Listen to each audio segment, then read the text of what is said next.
Hello guys, Chris here and welcome back to another video. In this one, my friends, I'm going to be testing the GeForce RTX 3080 Ti in Microsoft Flight Simulator. This one is the Founders Edition model of the card, 12GB GPU, it's not the mobile version, and we're running it with the latest Nvidia drivers as usual, 516.59 at the time of recording this video. I'm not overclocking the GPU, you can check out all of its specs here in Tech Power Up GPU Z, again 12GB of GDDR6X, and over on the left we're pairing it with a Ryzen 9 5900 and 32GB of RAM. Let's get into it, shall we? And let's go over the settings first. I'm playing at the 1080p resolution. We're also going to test this one at 1440p, 4K, 8K, and 16K resolutions. And for 16K, I'm actually going to utilize the render scaling right here to achieve that resolution. VSync is turned off, of course. We want unlimited FPS here. DirectX 11, we're not using DirectX 12 because it is in beta and it's actually unstable. It stutters way too much in the X12. Still stutters in DirectX 11, but it's a little bit smoother.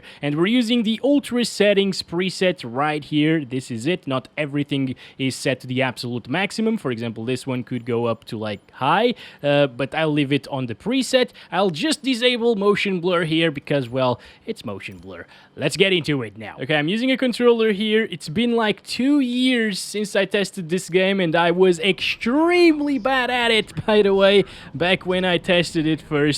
And we're here in Portugal because it's my hometown right here, Lisbon, looking beautiful, and we're actually very CPU bound at the moment. You can see that the GPU utilization is around 50%. That means that we are CPU bottlenecked. So we're actually seeing what the Ryzen 9 5900X can do and not really what the RTX 3080 Ti can do. Well, we're seeing what 50% of the 3080 Ti can do at 1080p resolution. Oh boy, please go up, please go up. Okay, oh, this is kind of bad.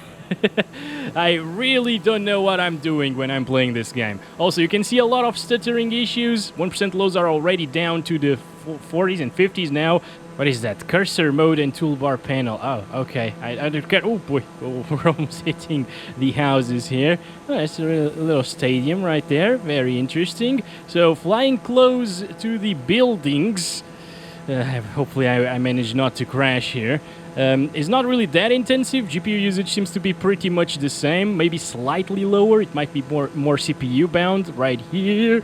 Oh boy. And we're getting around 60 frames per second. Of course, using lower settings, you're gonna achieve a higher FPS, but for a simulator type of game like this one, 60 FPS is actually incredible. I've gotten a ton of comments saying that even like 25 or 20 frames per second is playable in a game like Flight Simulator, or some people don't even call it a game, but you know what I mean. It is playable at very low frame rates. What matters is like you learning how to pilot things, I guess. Okay, cockpit view, it's way quieter. I like it. I like it better this way. It gets around the same FPS even with everything enabled right here, as you can see. So not a problem. A lot of people told me that I should not test the game in third person because this is super intensive. Well, at least going by the GPU utilization and the FPS that we're getting, it's pretty much the same thing. It's actually slightly lower FPS whenever we go third person, and it makes a little bit of sense because the FOV is a little bit bigger as well. So we got the... Oh, this is still very weird actually. This is the 25 of April bridge, Ponte 25 de Abril here in Portugal, and it looks nothing like this. And the cars certainly don't go under the bridge, you know? And this is not supposed to be a building. It's supposed to be Cristo Rei, you know? Oh, we're going down! We're going down! Not really. Alright, I managed to save it there. Okay. So this is it, slightly stuttery, but it's not really a problem. Very playable at 1080p, but not many people are playing this game at 1080p with a 3080 Ti, I think, or at least they shouldn't. But here we go, we're up to 2560 by 1440, still using the same Ultra Settings preset without motion blur. That also does not look like that in real life. It's not a building, that's just a cliff. Okay, I actually go there quite often to take some pictures of the bridge, which doesn't look like that whatsoever again.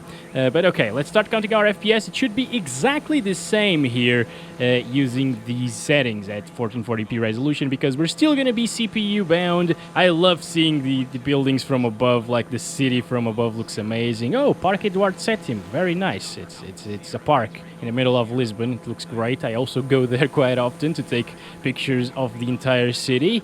You should see my Instagram page. Actually, no, I don't post them there. Never mind. All right, let's go this way, fly close to the buildings. We've already seen it dropping into the 40s for a bit, looking at the entire city from above, I think. So it did drop a little bit further than at 1080p resolution, but mostly it's pretty much the same thing. Still stutters a bit as well. It's not game breaking in this one, as I told you. It's pretty alright. And also, guys, I'm testing it in Lisbon, which isn't really one of the most intensive cities by far. But we're also going to go to New York, which is one of the most intensive cities here in this game. And we're going to test it for a bit, a little bit later in the video as well. But this represents what you should expect in, like, most smallish cities, I guess. And it performs quite well, as you can see. We're still CPU bound, so actually we should definitely go ahead and bump it up to 4K right away because I want to see a non-CPU bound scenario. Here we go, 3840 by 2160, still utilizing the same exact settings here. We're still using some TAA anti-aliasing as well, even at this resolution. It looks absolutely gorgeous, guys. It's so sharp. It's pin sharp like this using TAA as well. I'm also using a 4K monitor, and I gotta tell you guys, if you have a 3080 Ti, even though the FPS are slightly lower than at 1440p, it's totally worth it to play it at 4K resolution. It just looks fantastic, guys. It really does. I love the graphics of this game. Just take a look at this. Wow, that is insane.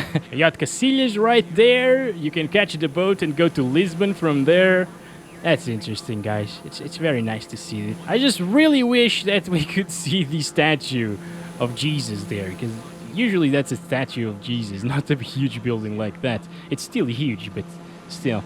Anyway, let's go fly close to the buildings here. There we go. I think in New York, we are actually going to be CPU bound even at 4K resolution. Curious to see how many FPS we will get there, by the way. But as you can see, we can still reach 60 FPS or close to that, even close to the ground. Oh, yes, look at the beach here in Portugal.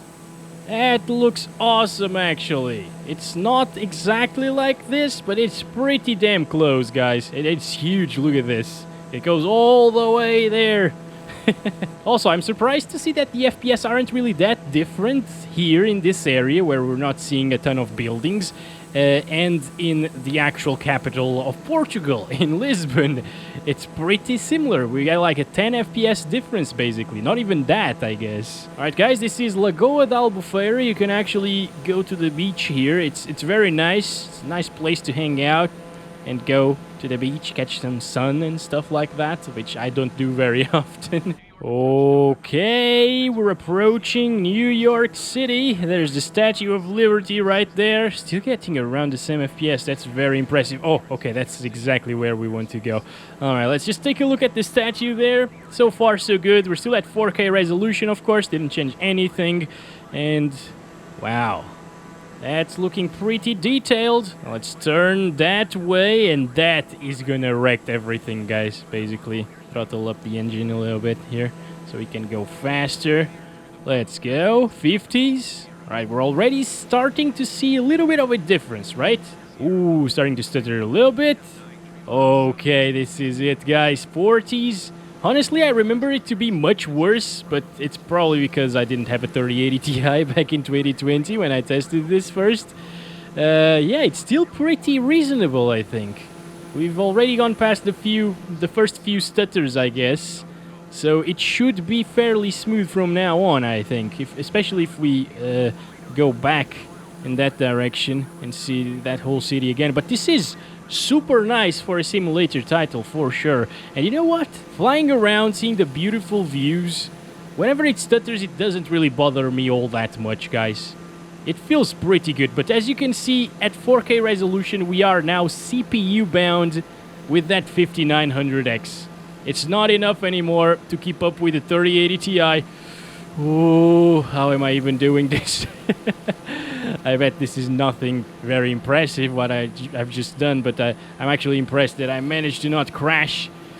No, no, no, no, no, no, no. Okay, we're good. We're good. All right, it's all fine, guys. See this? This is a huge city, and it's performing around the same as Lisbon, at least looking at it from this angle. That is insane. That's crazy, actually. I thought it would be so much worse. I guess the game got updated and it performs way better now. Also, look at that CPU temperature going up. That's interesting. It's using a lot of the CPU resources. Not really a lot of cores, but it's taxing a few of them a lot, of course.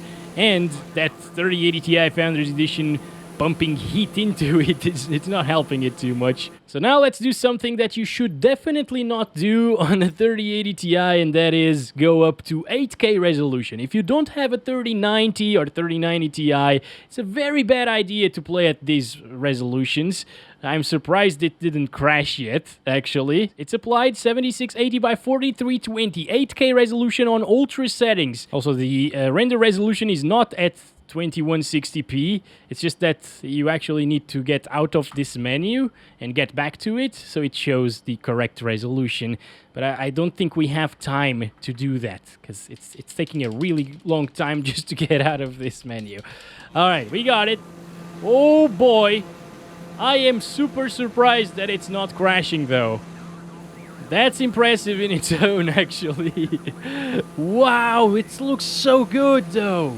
It's 3 FPS, yes. You cannot play like this. Even if it is a simulator game, 3 FPS is not enough. But it is...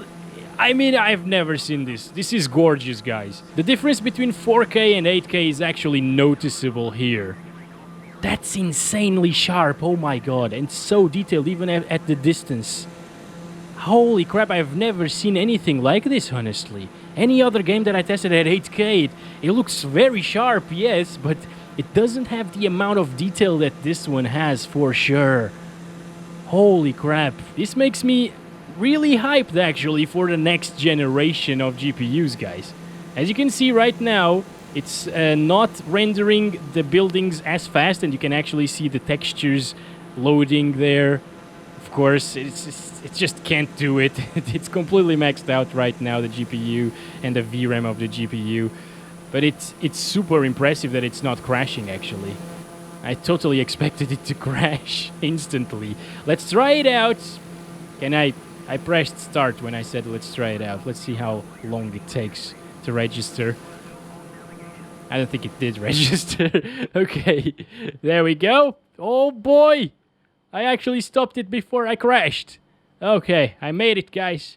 I am a true pilot today. I'm actually curious to see how low-end graphics look. Okay, guys, I just restarted it. It's still at 8K using the same settings. I did disable TAA here, so no anti-aliasing this time around. Oh, this is actually playable, at least right now, while it's still loading things. Maybe when we become VRAM bottlenecked, it will start stuttering like hell. It's still super sharp and detailed, at the distance especially, but unfortunately it's very low settings, so it doesn't look as good, obviously. There's like no ambient occlusion, the shadows don't look good anymore, the textures aren't anything special, but it's still completely playable at 8K resolution with the low settings.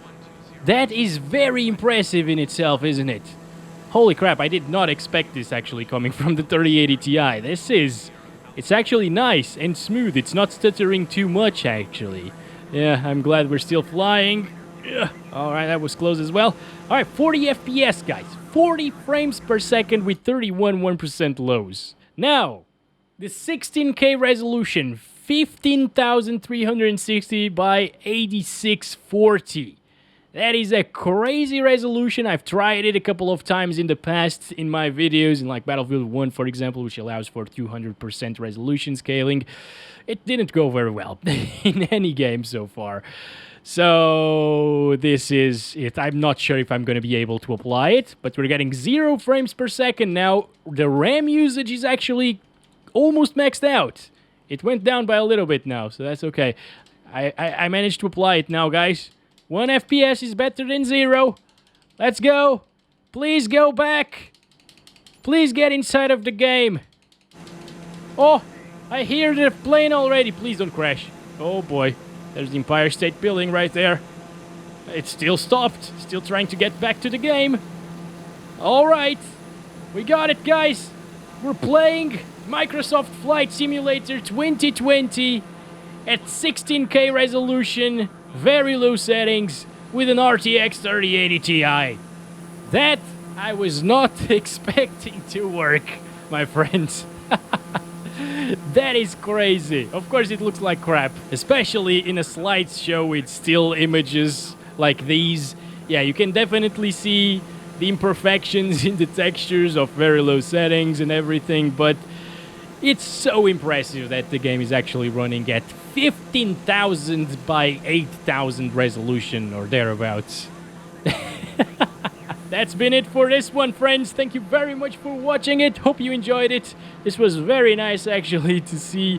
Oh, look at those textures. Oh my god. It's terrible right now. It just can't handle it, of course. Let me know if you're picking up this game or this GPU to play this game specifically.